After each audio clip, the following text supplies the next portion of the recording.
Okay, let's begin today.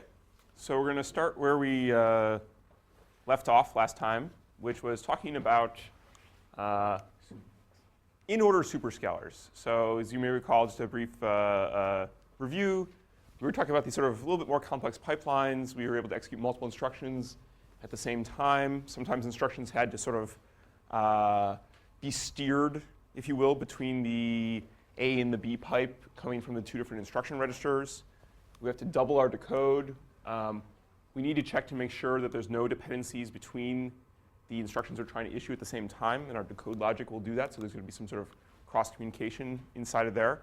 And in our previous example, we were looking at an asymmetric pipeline. So what I mean by that is, loads and stores went down this pipe, and branches and ALU ops went down that pipe, and also ALU ops went down this pipe. So where we left off last time was talking about alignment and how do we deal with fetching multiple instructions from an instruction memory or instruction cache, but at the same time, how do we not have to make this structure have many, many ports, for instance? Or does it have to have many, many ports? So we looked at a basic piece of code here which has a whole lot of interesting alignment issues. So at the beginning here, we were basically fetching instructions which were nicely aligned into the cache's blocks. And then this one was OK. We jumped to the beginning of a block. That was fine. Here we jumped to the middle of a block. And depending on how our cache was implemented, we might need to do sort of two fetches. Let's say you could only read out of your cache half a block at a time. Then you might have to do a fetch to get this and fetch to get that.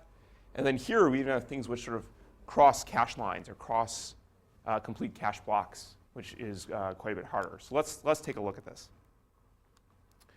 So if we have some alignment constraints, so let's say the alignment constraint we have here is that you can only fetch either from the first half or the second half of a block at a time. And if you're trying to execute something which straddles a cache line, you're going to have to fetch even more data. So as you can see, if you recall from this figure, this, and that instruction or piece of data in the RAM, when we go forward, we're basically going to be fetching extra data with that alignment constraint than we would have been fetching otherwise. This gets even harder. It's OK to sort of overfetch. It's another thing if you actually have to sort of straddle a cache line here.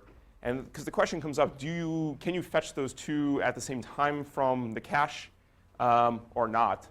And we'll look through an example here where we're going to look with these alignment constraints and see that, no, if you can't actually fetch that, you're going to be introducing what is effectively dead cycles going down the pipe, which hurts your clocks per instruction.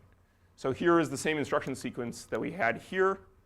And these dead instructions that go down the pipe here, or killed instructions that go down the pipe, are actually just these three X's. So we've effectively overfetched. And then, when we go to overfetch, let's say here we fetched 208, but we had to fetch 20C, and that instruction is going to go down the pipe and not actually do anything. So you can see that you can actually, when you have alignment constraints, you basically can just introduce extra extra dead instructions going down the pipe, and you're not actually going to be using that. And that's not necessarily great.